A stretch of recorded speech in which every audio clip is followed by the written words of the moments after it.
Hey everybody, so I decided to do a quick video just kind of going over a couple of the capabilities of this Yaesu FT-726R that I have. It's a pretty interesting radio, little old now, but nice base station radio. Has a few features that make it interesting. In addition to kind of the standard things that you'd expect from a an all mode radio, it has the ability to have these modules that allow you to plug in different capabilities for, say, different bands. So it can do the 2 meter band, it can do 77 centimeter band, it can do the 6 meter band. So a lot of interesting things. And it has this satellite capability, which I'm not going to demo this time, but gives you the picture of allowing to do full duplex on one band uplink, and then the other band downlink is the basic idea.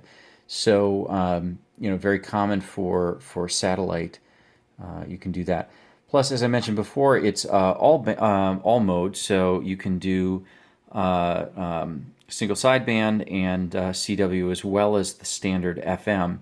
Now, what I'm going to do here very quickly is just a couple of tests of the radio.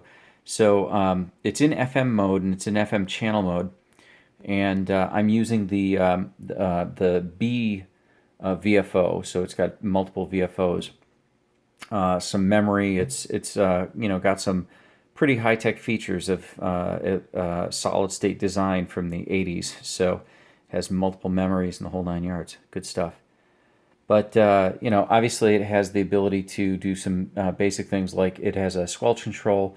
Right now the squelch is up to a fairly moderate level. If I back it off, you can just hear the noise. But squelch is pretty smooth.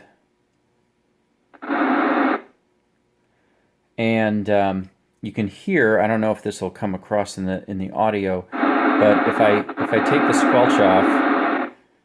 squelch off, and I adjust the tone control, which is over here, you can see how it actually, manipulates the filters so that you can get less or more of the particular audio that you're looking for. So having the white noise of the with the squelch off gives you a sense of how it's manipulating the different components of the spectrum there, the frequencies. So we'll do that.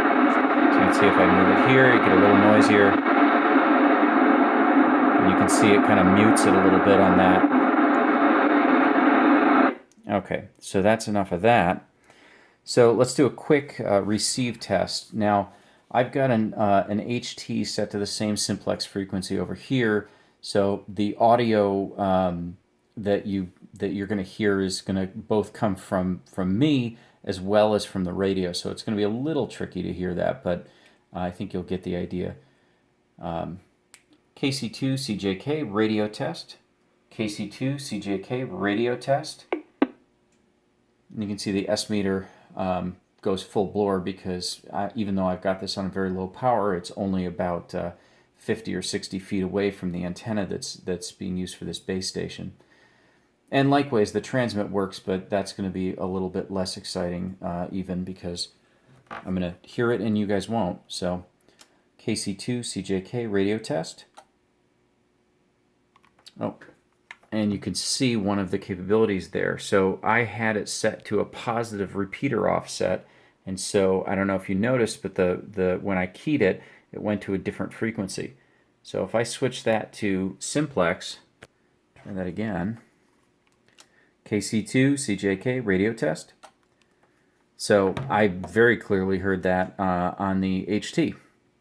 So a couple of other things that you can do.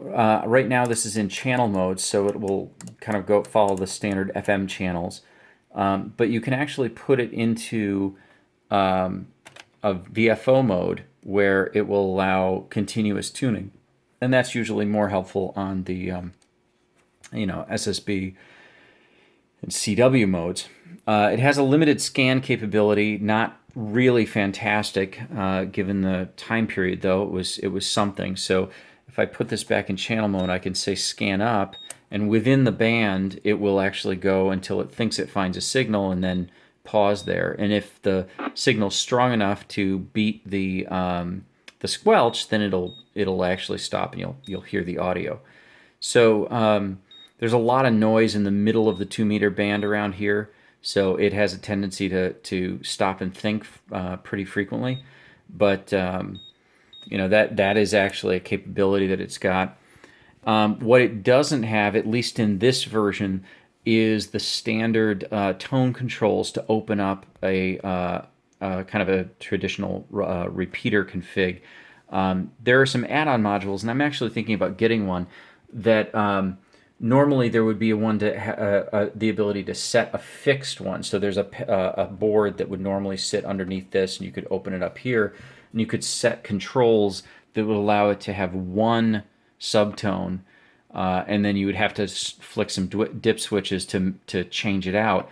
But there are modern add-ons for this radio and others that actually replaces this whole panel with a new setup, and it has the ability to do modern things. So it can even to a limited extent detect what's being used. So if you have it on a repeater, it will, if it notices a subtone, then it will actually use that same tone when you transmit. So that's kind of a nifty convenience feature for something that's of this era, and doesn't really have the capability to save all of those elements in memory.